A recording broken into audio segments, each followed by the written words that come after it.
is this a dream? So let me know if the audio and video is coming through okay. This is the book that we're covering. And we are now on chapter 7. So I'm just waiting to see some comments, make sure everything is coming through okay.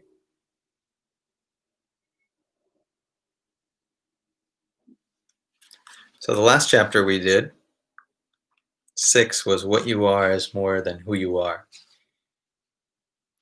Chinmaya says audio is good, thank you. For some reason the numbers here are not correlating, but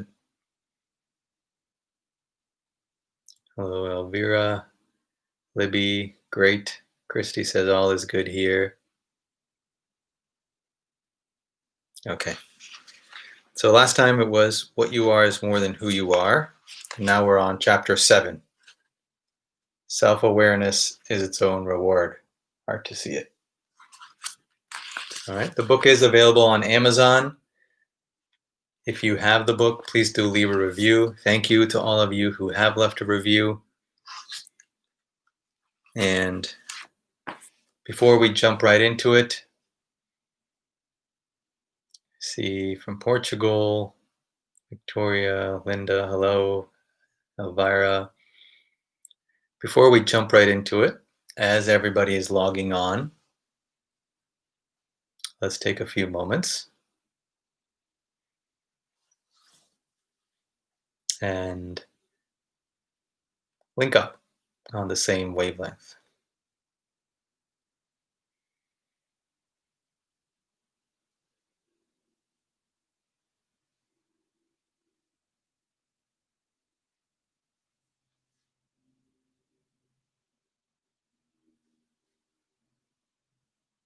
So take some easy and full breaths.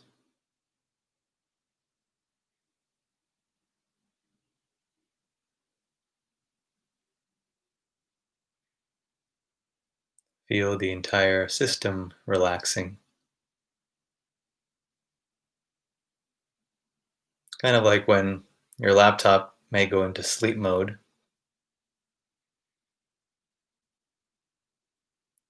But we're not falling asleep here. We're simply moving into a resting state.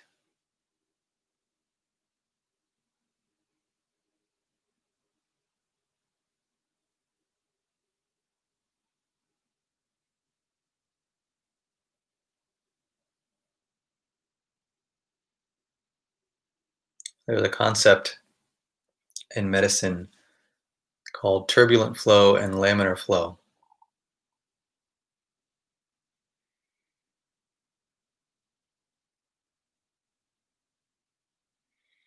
Turbulent flow is when the blood flow is not convergent, smooth, and streamlined.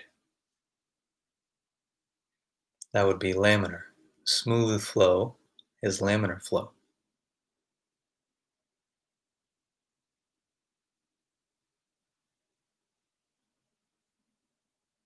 Divergent or distracted or restless or rough flow is turbulent flow.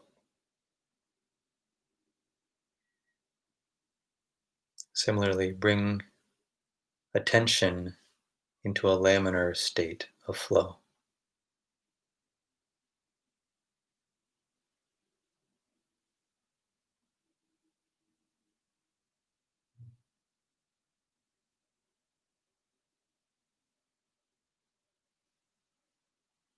Soak the body, the mind, the entire system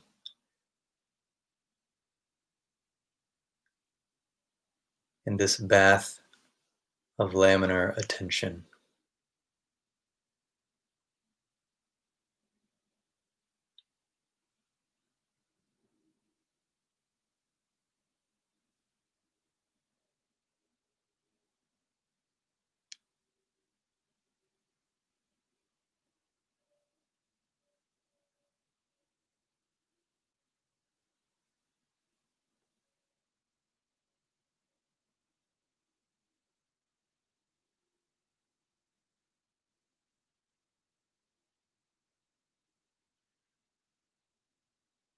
All the answers are within you in some form, in some way.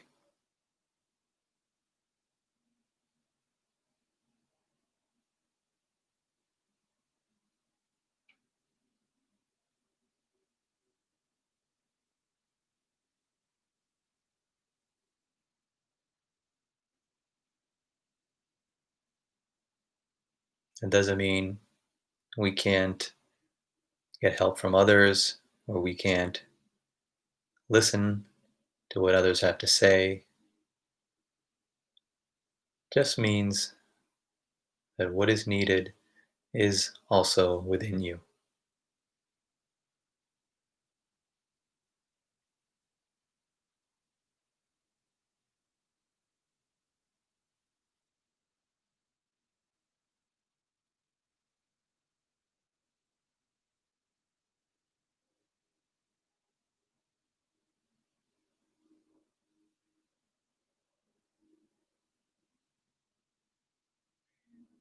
This is not simply a spiritual belief,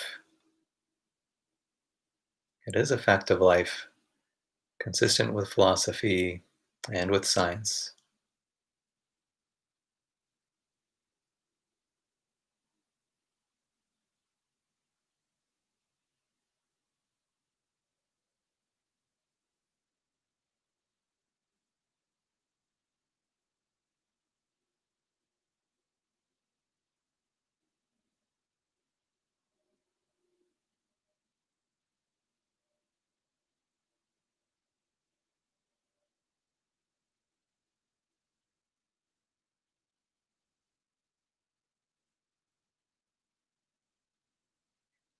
Let the entire system relax.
Full breaths.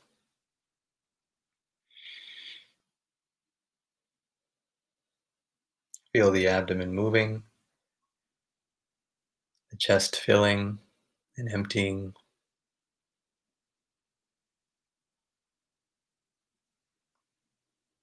All the sensations associated with life as a human being.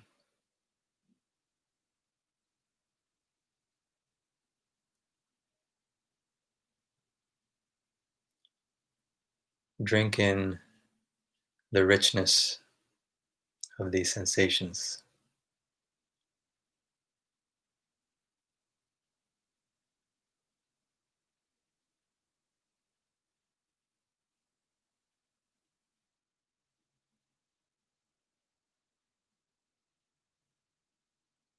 The subtle experiences which crystallize as the experience of a body.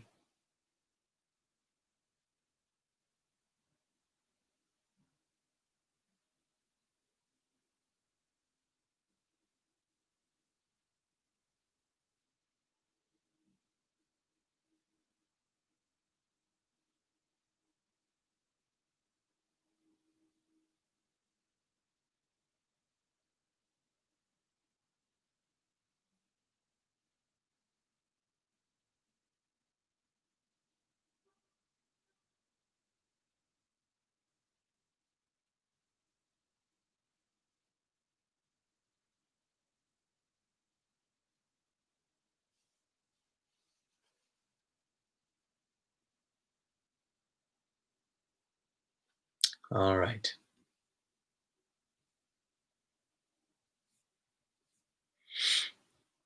So there's some kind of error happening here. I can't tell what it is, but as long as people can hear and see, we're good.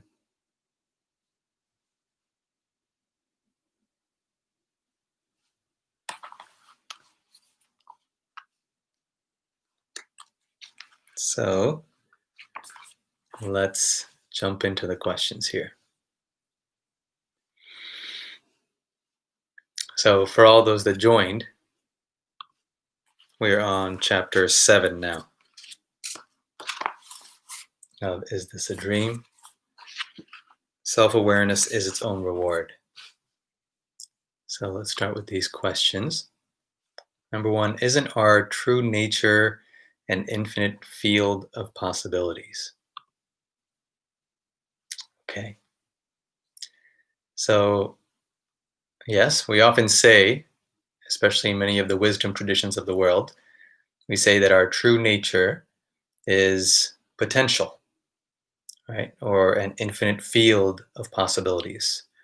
In science, they talk about the vacuum. In physics, the vacuum, right? It's the kind of potential state from which all physicality emerges, right? It's kind of a field of all possibilities. Similarly, in spirituality, the traditions talk about the field of possibilities, which is consciousness, a non-local, a non-personal consciousness, which differentiates as this entire experience. So isn't this our true nature is a question, this field of infinite possibilities. This goes back to one of the points we talked about maybe a couple months ago, which is that the indication of one's true nature, right? This word, our true nature, what does this really indicate? It's basically taking a reference point and saying, based on what a common experience is, a common experience of living is, this is the direction in which we are to look, right? This is the meaning of our true nature. When we talk about, is it really true? Does that mean that the entire relative world is false? No, it's really a way of broadening our perspective and seeing that which is deeper. And we'll come to a more subtle aspect of this later with a subsequent question. But when we say that it's our true nature, what we're saying is that this experience of a boundary, this experience of a body, this experience of a personal mind, the experience of physicality, these are all a variety of experience or a category of experience. And that beyond this category of experience or this range of experience are subtler perspectives. And why are they subtler? Why are they the fields of possibility? Because the boundaries are recognized as superimposed, right? As we talked about before, everything that we recognize as distinct, everything we see, hear, taste, touch, smell, everything we speak about in concepts, all of these are bounded, right? There are boundaries around these, and that's why we can indicate them or recognize them particularly. And what we're talking about as the field of possibilities is that which is unbounded, that which has no boundary, that in which the mind is not superimposing or interpreting a boundary. And we also talked before about how whenever we look at any boundary, whether it's the boundary of this hand or the boundary of a car or the boundary of a thought, the more you zoom in, the more that boundary becomes elusive. We see that that boundary was not there, right? What was a hand becomes cells. What was the boundaries of cells becomes atoms. What was atoms becomes elementary particles, and so on. The boundary is very elusive. The definite boundary is elusive because ultimately it is superimposed by the nature of how we are observing. So relative to boundaries, we say that this infinite field of possibilities are essentially the non-bounded state that is outside of space and time, that is neither bounded by space nor time, that this is our nature, right? Because that then fills out the picture. And in recognizing only one aspect of what we are, there necessarily has to go along with that many misconceptions, right? About who we are, about what we're capable of, about the ideas and stories in our society, which we've all talked about before. So because of that, we look into the nature of boundaries and we see that what we are essentially, prior to the superimposition of boundaries, is this innate intelligence, awareness, consciousness, or simply field of possibilities that is viewed differently and recognized differently through the lens of spirituality, science, religion, mathematics, right? Mathematics might call it infinity.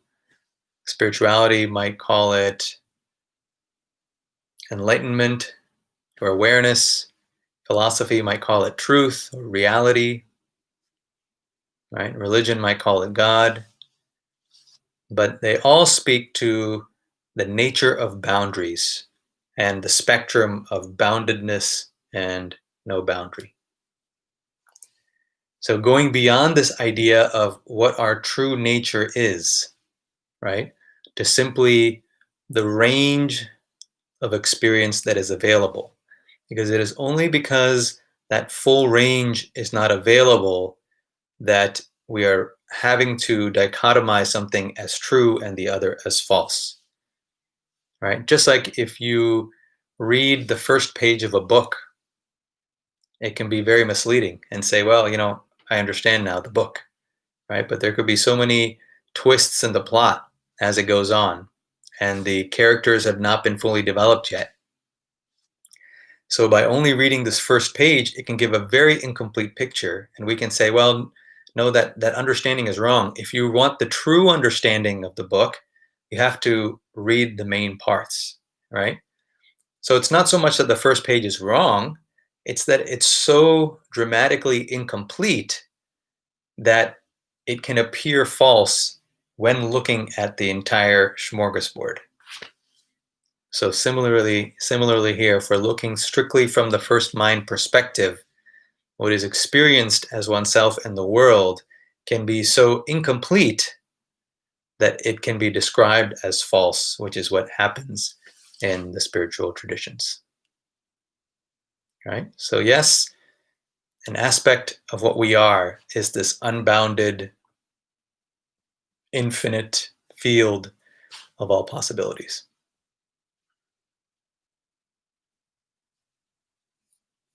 All right. So there was a comment last time that said, observations also instigate effect.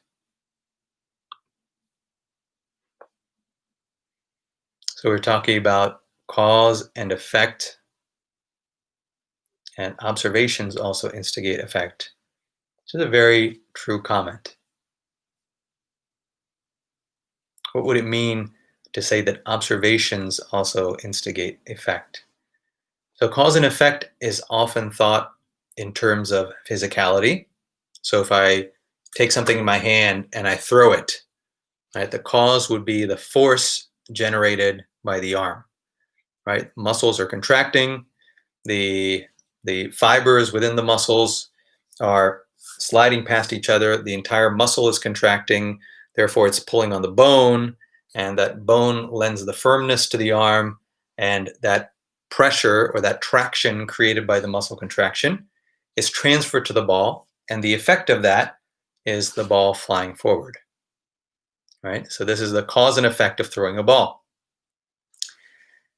Same thing if we push a box. I want to move a box from here to there.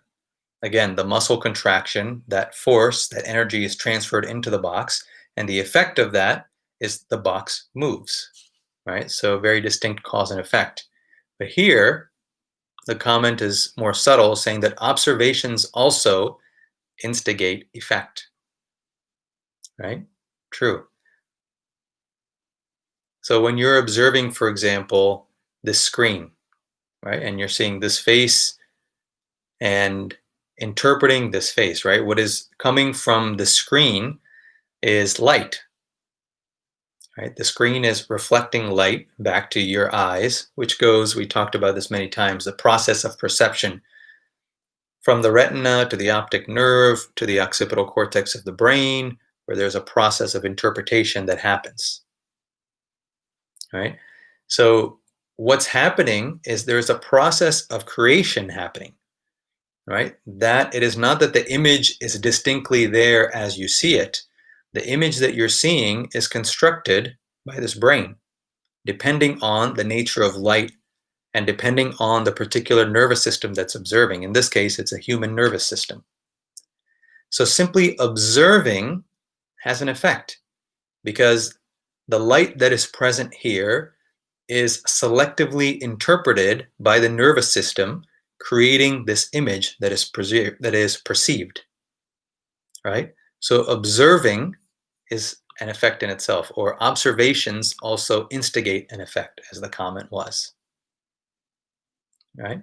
So think about the subtlety and the beauty of the world, where it's not just the physicality, it's not just pushing something, pulling something, moving something, but as subtle as looking. Where we direct our attention is a powerful decision,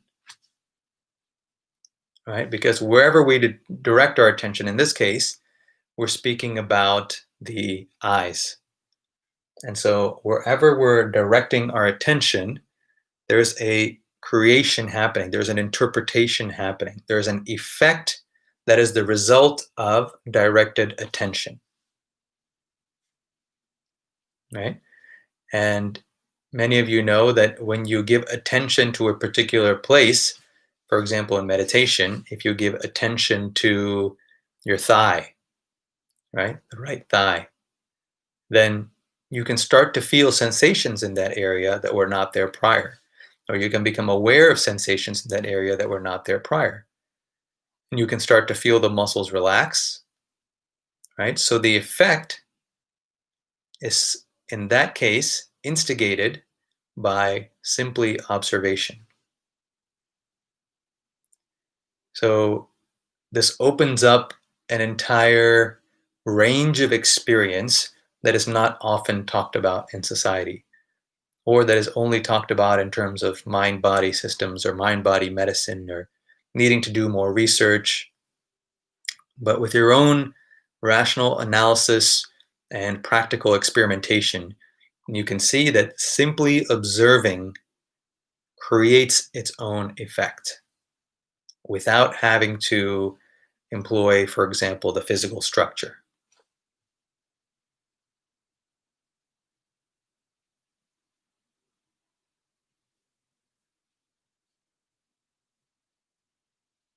And Elvira mentions karma is also a result of karma. We talked about in detail, I think it was the last episode or the episode before, how we talked about it as the expression of a universe that is whole in terms of an action in one place has its effect throughout and also returns to that one place.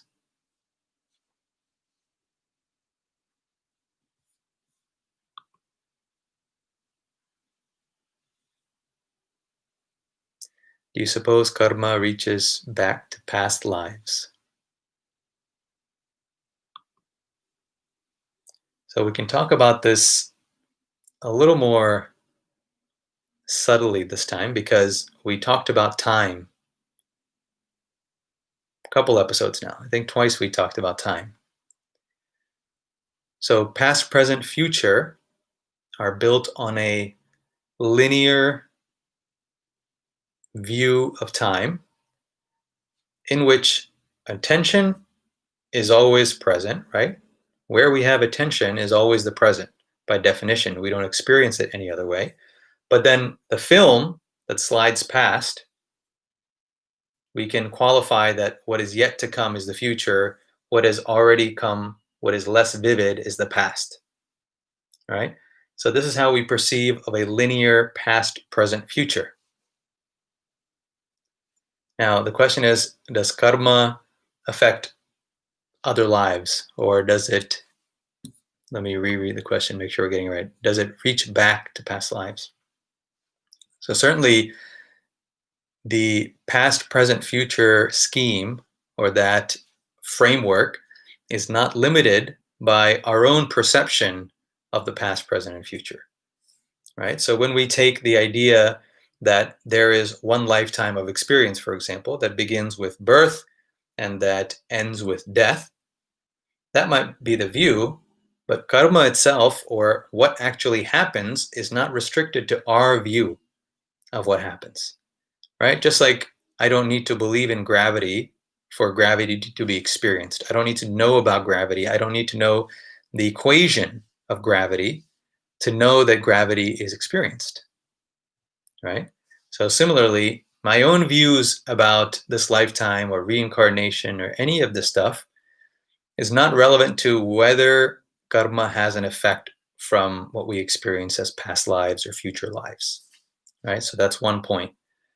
The second point is that if we look at the suggestions or interpretations of time we talked about before, then what we experience or what we label as past or future, though these are always experienced in the presence of our awareness now, these, if we take them as splices of experience of various vividness, then all of these can also be seen as concurrent, in which karma is simply affecting us across the range of our entire experience, right? Which is not confined to this particular time, a particular lifetime. None of these come into play when we look at vividness as an essential quality of time that defines time, right? Let me say that again. So when we look at a very vivid experience that is always experienced as the present, and so what we might interpret based on that as something in the past is simply a less vivid experience. And there's no reason that karma is restricted to only vivid experiences. So from this perspective, the answer is yes, it does reach back to other, what we call other lifetimes, which are simply different experiences of vividness with or without this particular form that we're used to. Right? Whether we call it a dream, whether we call it a life, whether we call it future, whether we call it past, all of these are variations on vividness and identity and the structure that houses the sense of identity, or the structure that is associated with the sense of identity. So we can see these as all concurrent splices. You know, just like if you create a video, right? Or when professionals are making videos, they'll splice different scenes on top of each other or different images. So I might have a mountain background, right? A mountainside background. And then I'll take another image of a person talking and put it right on top of that. So now what you have is you have a person talking with a mountain background. It might not have occurred that way, but we simply put them together and create that. And then you add some text. And now the text and the mountain background and the person speaking, they're all together. However, if we emphasize just one, right? If we dim the text, if we dim the person speaking, now all we see is the mountainside, right? And we say, oh, that's the present, right? And now we dim the mountainside and we make bright the person speaking. And now we say, oh, okay, that mountainside was in the past. And now I see the person speaking, which is the present. And the future, we don't yet know. The future might be when the text becomes bright. But you can see that all three of them are actually concurrent, right? But the vividness, the brightness, the degree of identification and association, the degree of relevance we feel might change depending on the vividness and depending on many factors. But that doesn't necessarily change that these three are concurrent and influencing each other. Right? So whether it's karma or anything else, when we speak about a universe that is whole, a universe that is not just intrinsically connected, but that is intrinsically non-different, then yes, in a way we can say everything affects everything. It's just a matter of at what level of subtlety it occurs. Let's take a deep breath here.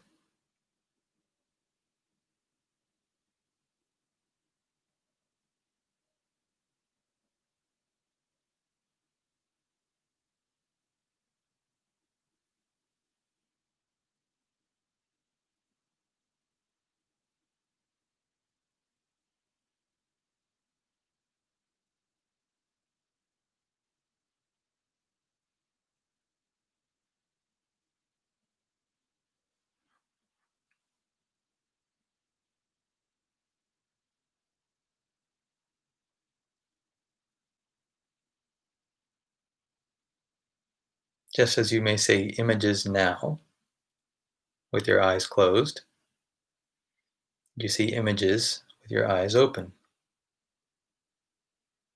And the eyes being closed or being open are themselves an image.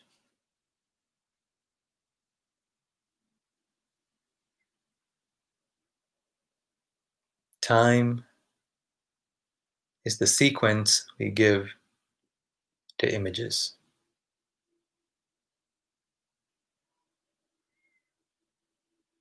The splicing together of image sequences in the professional studio of the mind.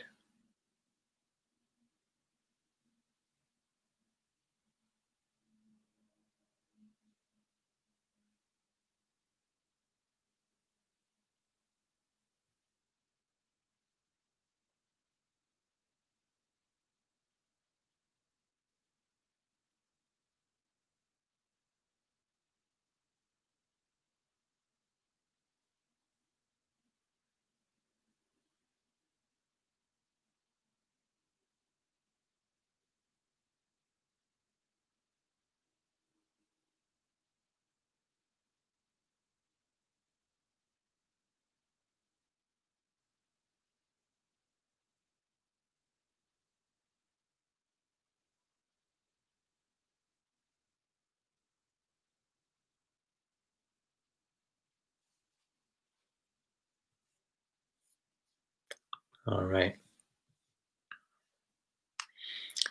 Next question. I'm curious of your opinion in relation to perception of the psychedelic phenomenon, and specifically the perception and experience of time and timelessness, which we just talked about, or reliving past future events. So the relationship between perception, psychedelic phenomena, and time. Well, let's just pick up where we left off here regarding time. So what is psychedelic? Psyche refers to soul, right? Now it's often translated as mind. Psyche originally refers to soul, and delic comes from seeing clearly or making bright, shining. So the shining of the soul, or the seeing clearly of the soul and mind, is, at least etymologically, psychedelic experience. So I would say this, what we are having now, is a psychedelic experience. Now, in terms of psychedelic substances like LSD or mushrooms, I have not used psychedelic substances. I can just say I've been around people who have used them. I've had many, many patients in the ER who have used them. I've read about those experiences. And for the most part, they sound relatively commonplace. And by that, I mean that fundamentally, it is because we are locked into a particular perspective of the first mind in our day-to-day living that psychedelic experience seems so far removed from every day. All right? This is my interpretation. If I look around now, this seems psychedelic in the sense that there is an entire variety of color here. There's an entire range of intensity of color. There's an entire range of the experience of identity that is available right now before having to ingest anything, right? The very experience of time and space is easily shifted depending on how one wants to hold identity or experience identity, right? And these all seem to be the qualities of psychedelic experience, right? Why do we not experience this now as psychedelic? Well, because of selectively attending to a particular band of identity and perception, right? Timelessness is when the mind stops stitching together the story of one sequence after the other in relationship with a bounded personal identity, right? Whenever the focus on one's personal identity can be really strong, then the experience of time will start to strengthen. Linear time will start to strengthen. You can practice this, you can notice this in your own experience. When your attention is on something other than the sense of bounded identity, the sense of time will lessen. It will become more towards timelessness, which is why when you're in the company of someone you love or you're doing something you really love, the attention is no longer on the individual personal identity, but it shifts to some quality of experience, and therefore the sense of time shifts, right? So the sense of identity changes in psychedelic experience, the intensity of perception changes, and the sense of time and space changes, because all of these are directly linked. So one of the things that happens at some point in meditation is that the insight into identity and space and time and boundaries starts to shine through, right? And that deeper nature starts to shine through. And this, at least etymologically, is psychedelic.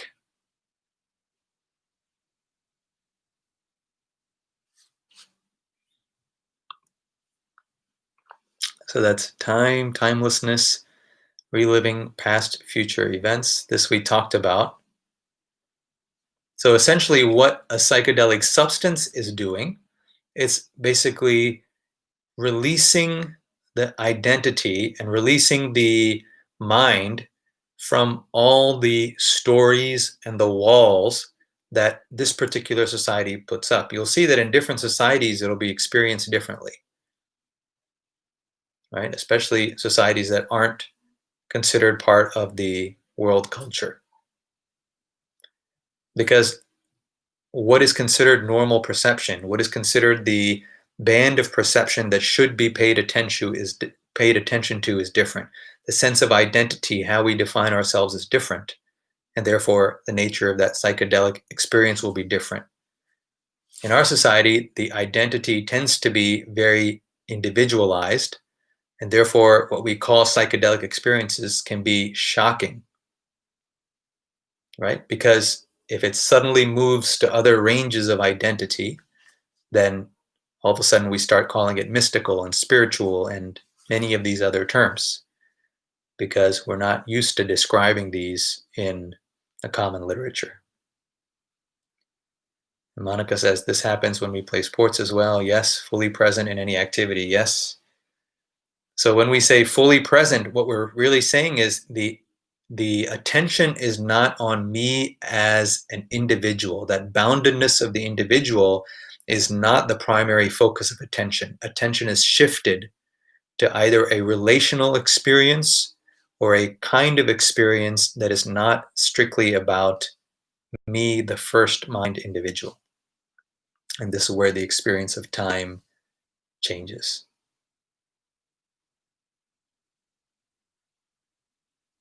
Right? Alcohol can have a similar experience, similar effect. Anything, food itself has that experience. There will be some foods, for some people, there will be triggers for shifts in the experience of identity or shifts in perception. Anything can be. Going outside versus being inside, being in selective environments, wearing particular colors. It all depends on how sensitive the system is. But every single thing we do, every choice we make, every stimulus we are in contact with, everything affects everything, right? Going back to karma and the universe as a unity, everything affects everything. And so if we know what the circumstances are that guide the mind into a particular range, then we can use that to function in the way that's most helpful.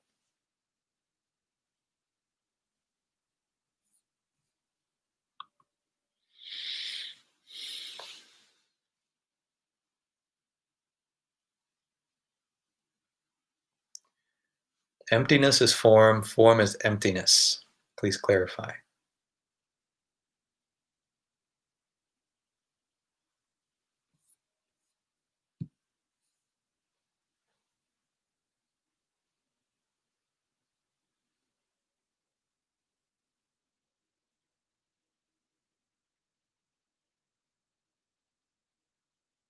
We talked before about space and how space is the distance between 2 points. With 1 point, we can't have space.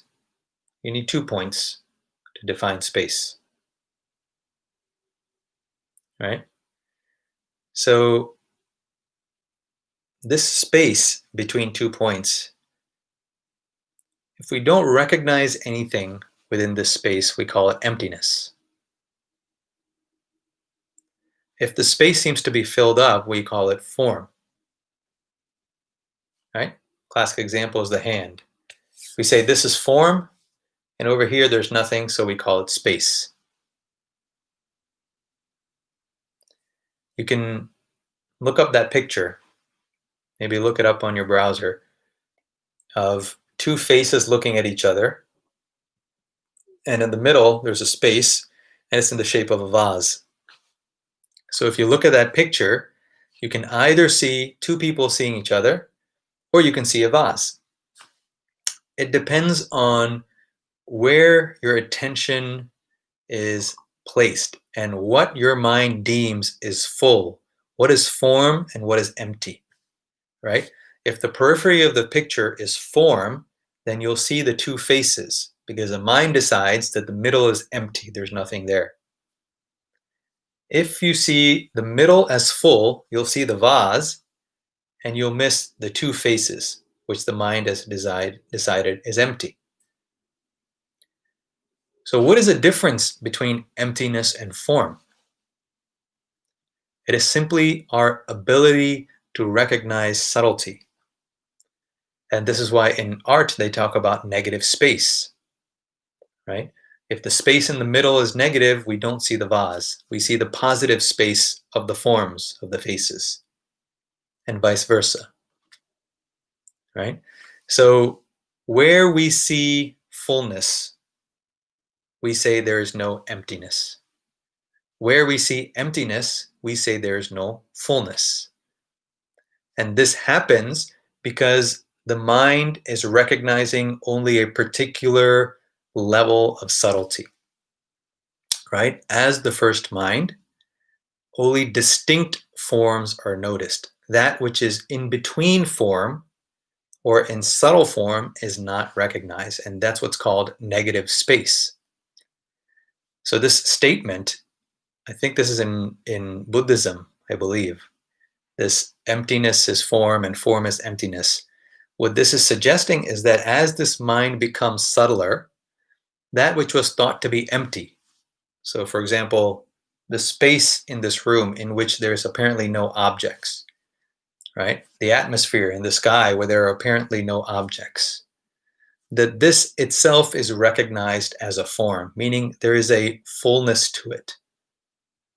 And similarly, that which was considered to be form, this hand, this wall, the screen, that which we consider to be form, is itself this subtlety that is allowing this appearance of form to be there. Where there is no space, there cannot be form. All right?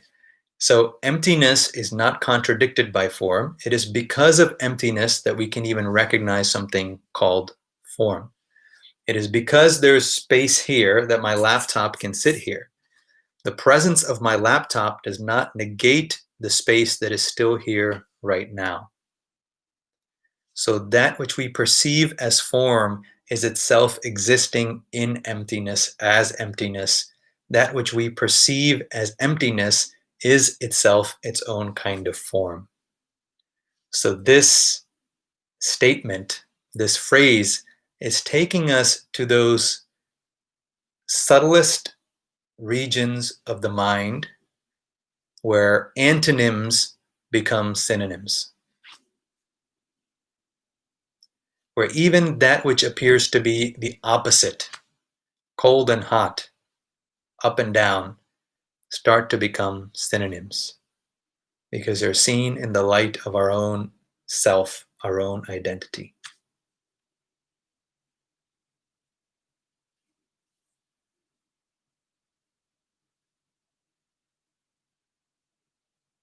Right? As the mind is moving through this process, there are different kinds of recognitions of the subtlety of form, for example. Right? As the boundaries start to soften, the subtlety of form is recognized.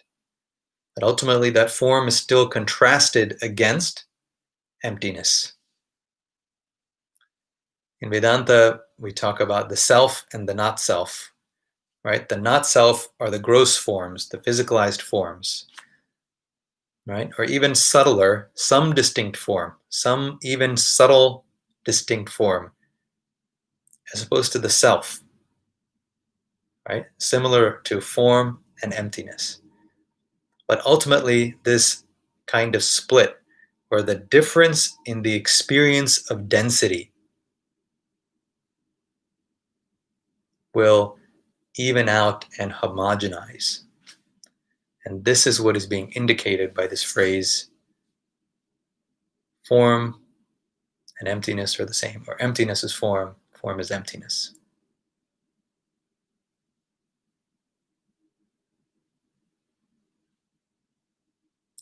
You can see it in many ways, that and this. When we talk about the witness is considered the subtle, and that which is witnessed is considered the gross, right? Emptiness and form. But that witness and witnessing itself merges. This and that merges. Masculine, feminine merges. Matter, energy merges, right? Body, mind merges. And all dualities. That, let's call it homogeneous experience, is what is being referred to here.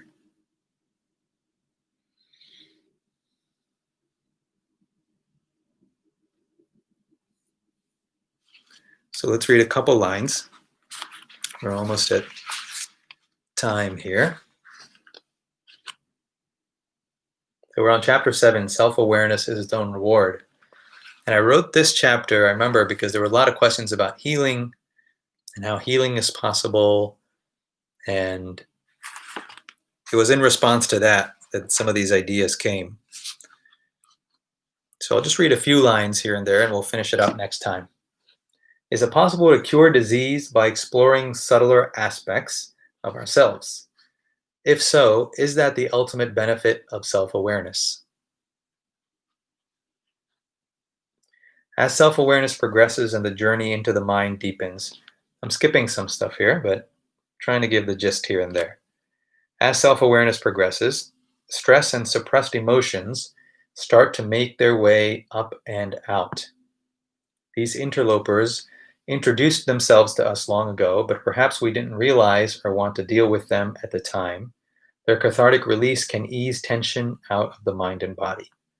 Back pain can improve, headaches can improve, irritability, anxiety, and depressed moods can improve.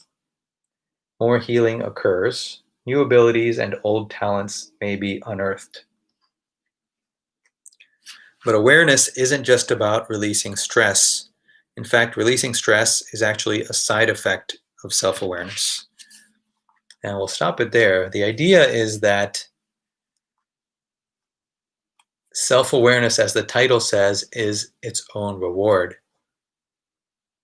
right? It's attending to all the aspects of what we are. Because we've been systematically directed away from many of the aspects of what we are, right? With selective attention towards the physical structure, selective attention to certain abilities of the mind. Because of that, we're directed away from the rest of the layers of what we are. So as a result, naturally, there's some kind of internal problems that can occur because of tensions, because of experiences that haven't been processed, that are backlogged, right? Almost like a plumbing system that's backlogged. So naturally, there can be some tension, there can be angst, there can be aches and pains. And as we bring attention to these, assuming that what we call mind and body, especially from a second mind perspective, is one integrated system, as we bring attention to these, if these layers can be recalibrated, then it naturally will result in a feeling of well-being and healing. We know there's a large association between stress and tension and stomach ulcers, back pain, headaches, right? We know all this. So naturally, a lot of these things can start to improve. And that's the tip of the iceberg. When you look at other systems like yoga, there are many techniques of dealing with the layers of the body in great detail that can be healing. The question is this the primary goal? It can be. It's different for everyone else. But when we're talking about self-awareness, it becomes its own goal and it becomes its own reward. Everything else is a plus along the way, ultimately. Now, certainly, if we are in a lot of pain and that gets released, then this is a wonderful thing, right? Why not go after it? And this is why there's often a focus on healing, right? These are the natural side effects. How wonderful is it if side effects themselves are good, right? Then what might be the goal itself? This is really the idea that I'm trying to communicate in this chapter.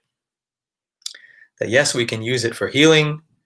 It doesn't mean that we have to negate everything else. We can use this alongside whatever other techniques work.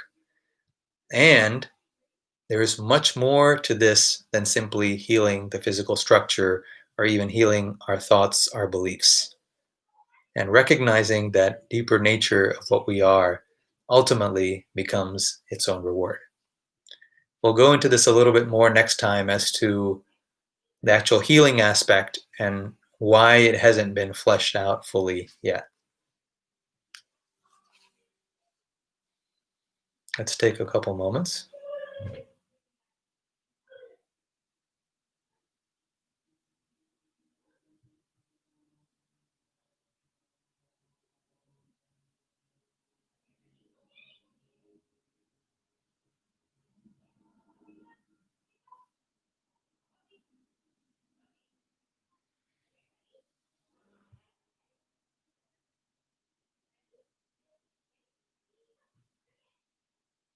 Full and easy breaths, relaxing the entire system.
So if you have questions, please do post them here. We can get to them next week.